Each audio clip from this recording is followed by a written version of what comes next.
Hello, my beautiful bookish people. It's been a while. I've been dealing with some personal health issues, but today's video is not to talk about that. There is a different time and a different place for that, and this is not it. In light of recent events, I wanted to come back and speak up about it.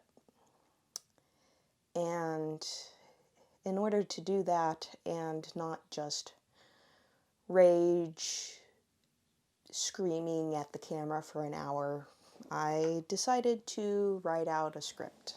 There will be talks about books later on in this video, but it will be towards the end. But I do hope that you stick around to listen to the whole thing. First, I'd like to start off with saying that I don't believe all police officers are bad people. However, that does not mean that there are not a lot of bad cops. The return argument for this is usually something along the lines of, but there are bad people in everything. Bad teachers, bad businessmen, bad parents even. And to that I say, yes, obviously there are bad people in every profession. However, the police force is unique in that it is a system that is positioned to and has a history of abusing their power. The fact that there is a lack of accountability and that there exists police immunity and that police officers who have committed blatant crimes and murders walk free and without much consequence. That they have a history with violence and excessive force. These are the reasons why there is a problem with our police force and justice system. Not all cops are bad. Why even bother to point that out repeatedly? Truly. There exist good people in just as many groups as there exist bad people, which, of course, is every group. Not all. That's not what I am saying, what we are saying. We are saying that there is a disproportionate amount of violence, racism, classism, and mistreatment within the police community. Let's take a moment to liken this to the teaching community. Hang on with me here for just a minute. If there was rampant child abuse among teachers, and we felt that as a group they were doing terrible things to the kids they were supposed to be helping, would we not do something to change the teaching profession and be stricter about those who became teachers? Wouldn't we go out of our minds trying to fix the problem, to make it safer for kids everywhere, to bring those bad teachers to justice? Then why, when there is concrete evidence of police violence and brutality against the communities they were sworn to serve, do we look the other way? Why do we give them paid leave and often let them walk free of their crimes? Why do we allow them to continue to serve when they do not protect? Can you imagine if we allowed that teacher to come back and teach kids again after we had seen them abuse or even kill a child? It would not be tolerated. Sure, this may not be the perfect analogy, and we are dealing with a complex set of problems since the police by default are put in danger for their very lives every day. But that, we still need to talk about it. If you are currently trying to pick apart this analogy for inconsistencies, tell me, did you miss the point? Truly, why are you trying to justify this one? Just think about it for a moment. To me, this is about a system. It's about a lack of accountability.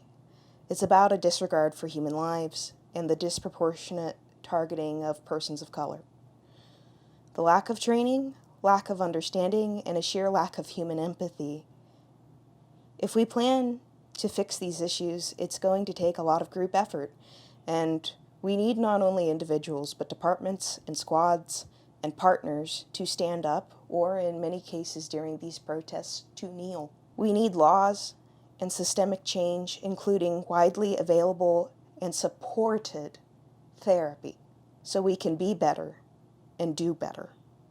We need to work together to create solutions. I'd like to read you an article written over the weekend by Barack Obama, which I will also provide links for in the description box. It goes as follows.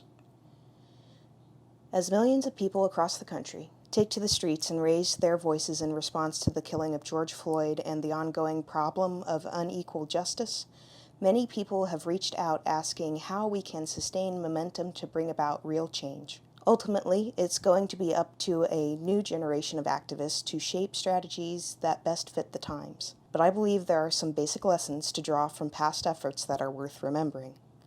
First, the wave of protests across the country represent a genuine and legitimate frustration over a decades-long failure to reform police practices and the broader criminal justice system in the United States. The overwhelming majority of participants have been peaceful, courageous, responsible, and inspiring. They deserve our respect and support, not condemnation, something that police in cities like Camden and Flint have commendably understood. On the other hand, the small minority of folks who've resorted to violence in various forms, whether out of genuine anger or mere opportunism, are putting innocent people at risk, compounding the destruction of neighborhoods that are often already short on services and investment and detracting from the larger cause. I saw an elderly black woman being interviewed today in tears because the only grocery store in her neighborhood had been trashed. If history is any guide, that store may take years to come back. So let's not excuse violence or rationalize it or participate in it. If we want our criminal justice system and American society at large to operate on a higher ethical code, then we have to model that code ourselves. Second, I've heard some suggest that the recurrent problem of racial bias in our criminal justice system proves that only protests and direct action can bring about change, and that voting and participation in electoral politics is a waste of time. I couldn't disagree more. The point of protest is to raise public awareness, to put a spotlight on injustice, and to make the powers that be uncomfortable. In fact, throughout American history, it's often only been in response to protests and civil disobedience that the political system has even paid attention to marginalized communities. But eventually, aspirations have to be translated into specific laws and institutional practices. And in a democracy, that only happens when we elect government officials who are responsive to our demands. Moreover, it's important for us to understand which levels of government have the biggest impact on our criminal justice system and police practices. When we think about politics, a lot of us focus only on the presidency and the federal government. And yes, we should be fighting to make sure that we have a president, a Congress, a U.S. Justice Department, and a federal judiciary that actually recognize the ongoing, corrosive role that racism plays in our society and want to do something about it. But the elected officials who matter most in reforming police departments and the criminal justice system work at the state and local levels. It's mayors and county executives that appoint most police chiefs and negotiate collective bargaining agreements with police unions. It's district attorneys and state attorneys that decide whether or not to investigate and ultimately charge those involved in police misconduct. Those are all elected positions. In some places, police review boards with the power to monitor police conduct are elected as well. Unfortunately, voter turnout in these local races is usually pitifully low, especially among young people, which makes no sense given the direct impact these officers have on social justice issues, not to mention the fact that who wins and who loses those seats is often determined by just a few thousand or even a few hundred votes. So the bottom line is this. If we want to bring about real change, then the choice isn't between protest and politics. We have to do both. We have to mobilize to raise awareness, and we have to organize and cast our ballots to make sure that we elect candidates who will act on reform. Finally, the more specific we can make demands for criminal justice and police reform, the harder it will be for elected officials to just offer lip service to the cause and then fall back into business as usual once protests have gone away. The content of that reform agenda will be different for various communities. A big city may need one set of reforms. A rural community may need another. Some agencies will require wholesale rehabilitation. Others should make minor improvements. Every law enforcement agency should have clear policies, including an independent body that conducts investigations of alleged misconduct. Tailoring reforms for each community will require local activists and organizations to do their research and educate fellow citizens in their community on what strategies work best. But as a starting point, here's a report and toolkit developed by the Leadership Conference on Civil and Human Rights and based on the work of the Task Force on 21st Century Policing that I formed when I was in the White House. And if you're interested in taking concrete action, we've also created a dedicated site at the Obama Foundation to aggregate and direct you to useful resources and organizations who've been fighting the good fight at the local and national levels for years. I recognize that these past few months have been hard and dispiriting, that the fear, sorrow, uncertainty, and hardship of a pandemic have been compounded by tragic reminders that prejudice and inequality still shape so much of American life. But watching the heightened activism of young people in recent weeks, of every race and every situation, makes me hopeful.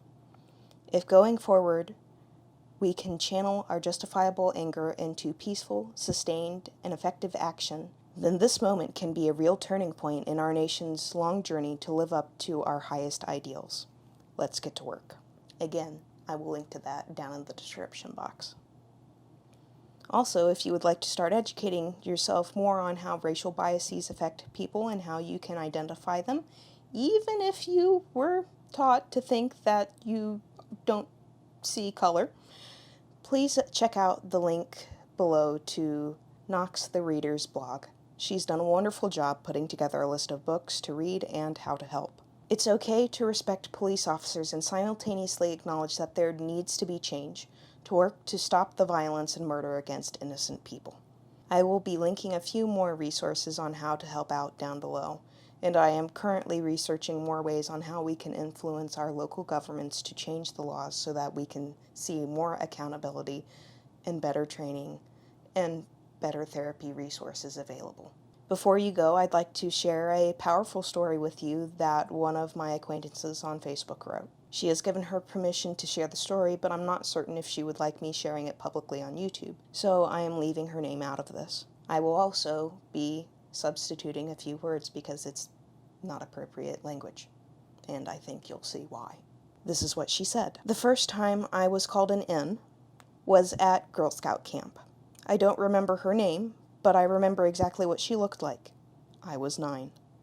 One year in school, my almost all-white class was learning how to debate. The topic was slavery. I was assigned to the pro-slavery side. I was visibly upset and told the teacher I didn't want to participate because my ancestors actually were slaves, and there aren't any pros. She made me continue and contribute. It was, quote, just an exercise. In middle school, the entire grade had a cultural fair where you had to make a bulletin board about your family history. Our social studies teacher was explaining the family tree aspect used to indicate where each generation of your family is from. She made a specific point to ask Black people not to be lazy by just putting Africa. Somehow, our college-educated social sciences teacher forgot slavers weren't really keeping track of which country they took people from. In that same year, my travel soccer team, mostly Black, was called Ns by our opponents, mostly white, for taking the lead. In high school, our volleyball team, mostly Black, beat our opponents, mostly white. They threw a rock through our bus window. I was in Louisville for a club volleyball tournament, and there was a random Black family standing outside of our hotel. One of the girls on my mostly white team asked me if those were my quote-unquote homies. When I asked her what she meant, she said she's not racist because she had a Black boyfriend. In college, I was walking down the street with Black friends. A random man driving by rolled down the window and yelled, "NB," at us. I was talking to one of my old supervisors about applying to grad school. He told me I shouldn't have any problem getting in since I'm Black. Never mind my GPA, resume, or GRE scores. I don't have the energy to get into living in Knoxville, Tennessee during the simultaneous defunding of the Office of Diversity and Inclusion at UTK and the Trump elections. If you know, you know. I'm continually mistaken for Black colleagues who look nothing like me and don't work in the same department. These are off the top of my head, and every single black person I know can add to this list tenfold. I am lucky none of my experiences have been physically violent. I'm not sharing this for sympathy or comfort. I'm sharing this because everything is connected. Police brutality is the result of institutionalized racism and state-sanctioned violence against black bodies, a dedication to skirting around accountability. Racism is completely intrinsic to who we are as a nation. It seeps into our family structures, our education, our athletics and entertainment, and our government. This is evidenced by my experiences and by those of black folks everywhere. And we're in a frenzy right now trying to figure out what we can do to end this.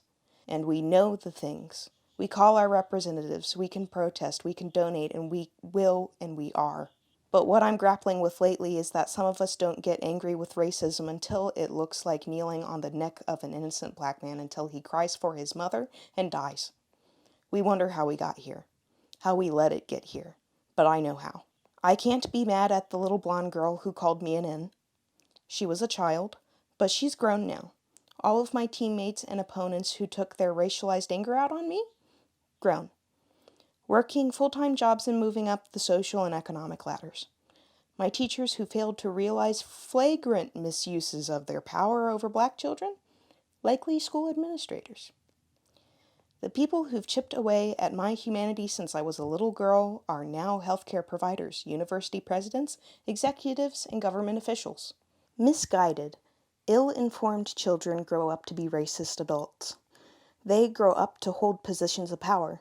They bloom effortlessly into their place in our system that was built for them. Some of them grow up to be cops, and they're given weapons, and before we know it, it's too late, because a lifetime of unchecked snap judgments led them, and everyone around them, to believe that they're okay, justified. This happens everywhere, in every field, but the cops have a badge and a license to kill, and even non-white cops fall victim to a system that enables, encourages, and enacts violence against black bodies. For a million reasons, I can't and shouldn't always have a constructive conversation with someone who doesn't recognize my humanity, who sees me as other, who is committed to misunderstanding my personhood.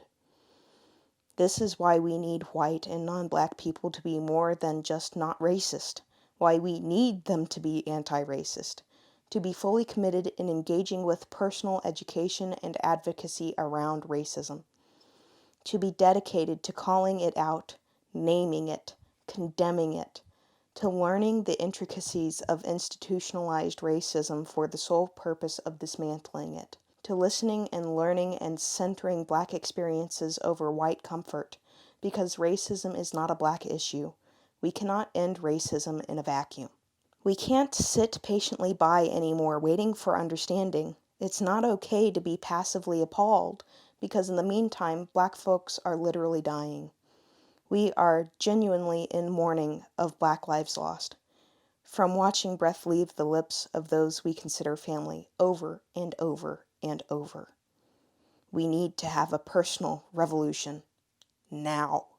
That's just one very powerful story that I've seen crop up in social media lately. And there are many more like it. Now I'd like to share a personal story. I knew something was weird when I was a child. I moved to a rural southern area in 3rd grade and was asked by a classmate if I was black just because I looked Scandinavian instead of Scotch-Irish. For those of you wondering what the difference is, they asked me if I was black because my nose and lips were big. Not that I was offended, but it was very strange. This was in an area that still had, and may still have, an active KKK group. As an 11 to 12-year-old, I knew this was wrong, and I couldn't imagine what a person of color must be judged for and treated like in that area, since I'm about as pasty as it gets. Since I married and took my husband's last name, I've been treated differently at a doctor's office. When they call my name off the sheet, they did it in an exasperated manner, rolling their eyes, until I stood up and they saw that I was white. And they audibly said, "Oh," and then put on a much happier expression and completely changed their demeanor. I was born into privilege and still experience racial mistreatment for being vaguely confused with people of color. I can't imagine what people of color go through, and am so glad so many people are sharing their stories. And I am actively looking into how I can influence my local government to make a change. Please do continue to share your stories. And to my privileged folks, please be open-minded and sympathetic and empathetic whenever possible, including with the riots. While I don't condone fighting fire with fire, we need to understand why it's happening and actually do something about it. Now, I said at the beginning of this video that we would also talk about books. If you would like to join the Blackout Buddy Read happening from June 5th to June 19th, I'm leaving a link for that in the description box as well. I'm going to try to join in, provided my chronic illness allows it. People matter. Black lives matter. Please become active and try to make a difference. That's all I have for you today. See ya.